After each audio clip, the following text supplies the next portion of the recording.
I want to talk about a socialist society or a socialistic society. And that's a society where the government runs everything. The government runs health care. The government runs the auto industry. The government runs the energy. The government runs the education. When the government runs everything, you found yourself in a socialistic society.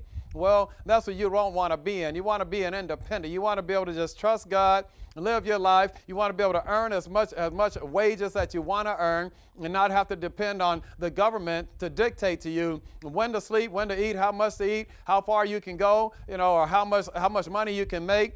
That's a socialistic society when the government is in charge and when the government takes over and the government spends all the tax dollars on everything and runs up the deficit from $4 trillion to over $17 trillion. When the government takes over the health care, which is 1/6 of our economy, the government takes over education, the government takes over the auto industry, and then now all of a sudden Detroit and they're all gone bankrupt and they pay all the monies out through to Solyndra and many of these other green companies, and they're not profiting, and gas was only $1.80 something. Now gas is about $4. When the government takes over, hey, you don't want to become an entitlement society where the government is giving you handouts. That doesn't help. You don't want handouts. Don't you want the sky is the limit? Don't you want to soar?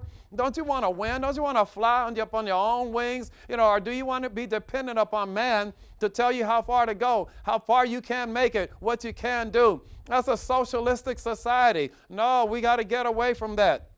America was founded, yes, it was on kingdom principles, and every man, there were inalienable rights where man had the right to pursue happiness and so forth, right, and he could have all the happiness he wanted. Yes, he can within the laws, without being illegal. But anyway, a socialist society, if you get where I'm coming from, and some of these things that we're finding ourselves growing into, and you don't want to go there. So pray for our government, pray for our officials that we don't become, I'm telling you, a stone cold socialistic society, because that's not the way of God. It puts bondages on you, it hamstrings you, and you can't go any further without answering to the federal government.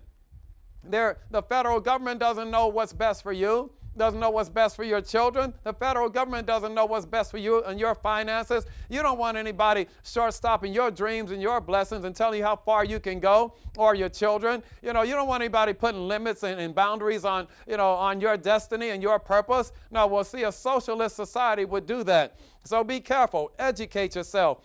Study, inform yourself, read upon these things, be in touch. Don't just listen to liberal media, listen to some conservative speech as well. Cross-reference, and Christians cross-reference with the Word of God and see what's right. We don't want to be a socialistic society.